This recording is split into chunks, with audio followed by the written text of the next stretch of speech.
Everybody's got a best Harley list. Best engine, best touring bike, best sounding exhaust. That's not this. This isn't about horsepower numbers or chrome packages.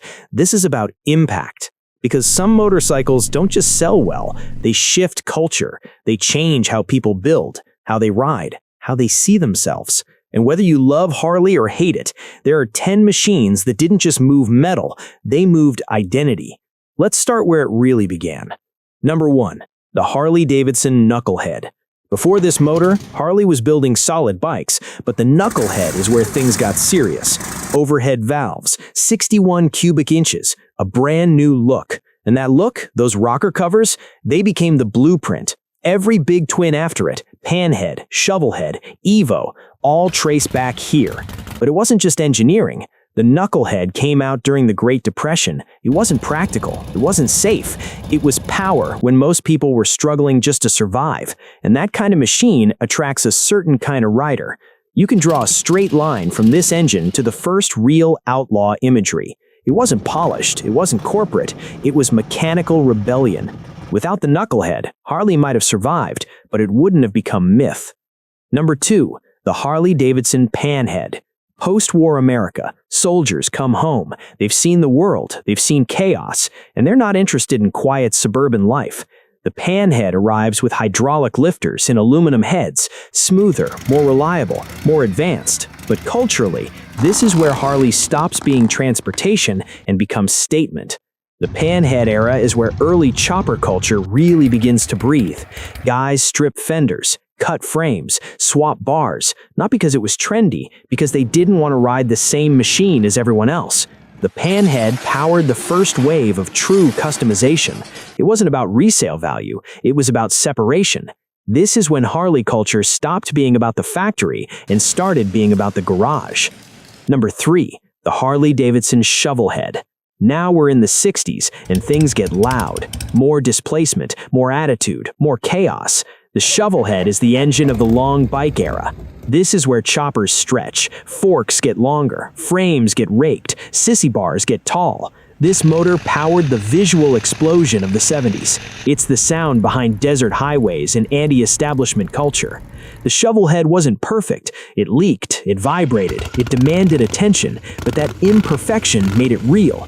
This is the engine that made Harley dangerous, and when a motorcycle becomes dangerous, culturally, it becomes legendary. Number 4. The Harley-Davidson Sportster. Now this one is polarizing. Some guys still call it a girl's bike, which is funny because the Sportster was the performance machine. Lightweight, responsive, aggressive. It dominated flat track racing. It gave Harley an edge against British bikes. And more importantly, it became the entry point, the punk rock Harley, the stripped-down bare metal build platform. The Sportster let younger riders in. It was cheaper, it was smaller, it was easier to modify. And culturally, that matters, because culture dies without new blood. The Sportster kept Harley from becoming a museum piece. Even today, some of the cleanest, minimalist builds start with this platform. Love it or not, it shaped generations. Number 5. The Harley-Davidson FXR. Now we're shifting into handling. The FXR wasn't flashy, it wasn't chrome-heavy, but it rode differently. Rubber-mounted engine, stiffer frame, better balance, and slowly, quietly, it built a reputation. Real riders noticed. This wasn't about posing, this was about riding hard. The FXR became the cult favorite, and from that cult, club-style performance culture eventually evolved. It didn't explode overnight, but it planted seeds, and those seeds grew into a whole new identity for Harley riders who cared about corners, not just cruising. Number 6. The Harley-Davidson Softail. This one changed the game visually. Hidden rear suspension. It looked rigid, but it wasn't. For purists, this was controversial. For the mainstream, it was genius. You could have that old-school hardtail look without destroying your spine. The Softail opened Harley up to a different audience, people who wanted style without suffering. And when the Softail platform expanded, factory custom became a real thing. You didn't have to build everything from scratch anymore. Harley started selling the dream directly, and culturally, that's a shift, because when the factory starts packaging rebellion, rebellion changes. Number 7. The Harley-Davidson Fat Boy. Let's be honest, this bike went global. Solid wheels, wide stance, silver everything. It looked industrial, and when Hollywood put it on screen, that was it. Harley stopped being just American outlaw culture. It became worldwide iconography. The Fat Boy made Harley recognizable even to people who've never ridden. That's power. It shifted the brand from subculture to symbol.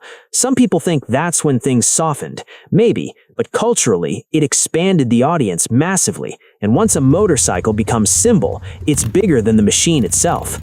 Number 8. The Harley-Davidson Dyna. Now we're in modern territory. The Dyna wasn't supposed to become a legend, but it did. It became the backbone of club-style culture. Mid-controls, tall bars, quarter fairings, wheelies, canyon runs, aggressive stance. The Dyna era was raw in a new way. Less desert outlaw, more urban aggression. It wasn't about stretching forks, it was about riding hard in cities. And when Harley discontinued it, the reaction told you everything. That bike had identity. It wasn't just a model, it was a movement. Number 9. The Harley-Davidson Road Glide. Touring bikes used to be about comfort, then something shifted. Big wheels, performance suspension, bagger racing. The Road Glide became the face of that evolution. Fixed fairing, aggressive look, high-speed stability. It proved you could take a full-dress touring machine and make it fast. Now you've got bagger racing leagues. You've got performance baggers chasing sport bikes. That's a cultural mutation, a touring bike redefining what heavy Harleys can do. That matters. And number 10, the Harley-Davidson Milwaukee 8. This one divides rooms. Most powerful stock big twin Harley ever made. Smoother, more refined, more efficient. For some riders, this is peak evolution. For others, it's the beginning of the end. Because refinement changes feel, and feel is everything in Harley culture. The Milwaukee 8 marks the moment Harley stepped fully into modern performance territory. Less shake, more control, more numbers. It forced riders to ask, is Harley about heritage or is it about progress? And any engine that forces that question changed the culture.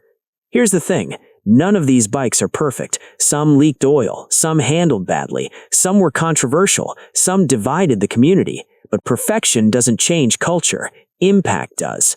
The Knucklehead built the foundation. The Panhead fueled rebellion. The Shovelhead defined the long bike era. The Sportster kept the doors open. The FXR built performance credibility. The Softail commercialized the aesthetic. The Fat Boy globalized the image. The Dyna modernized aggression. The Road Glide redefined touring. The Milwaukee 8 challenged tradition. That's not a spec sheet, that's evolution, and the culture is still shifting. Maybe the next one hasn't even been built yet, but if history tells us anything, it won't just be the fastest, it'll be the one that makes riders argue. Because when Harley riders start arguing, you know something just changed. And here's the truth, this list isn't about specs, it's not about resale value, and it's definitely not about what's trending this year. It's about impact. These are the machines that shifted identity, that made riders argue, that split generations, that forced Harley culture to evolve, whether people liked it or not.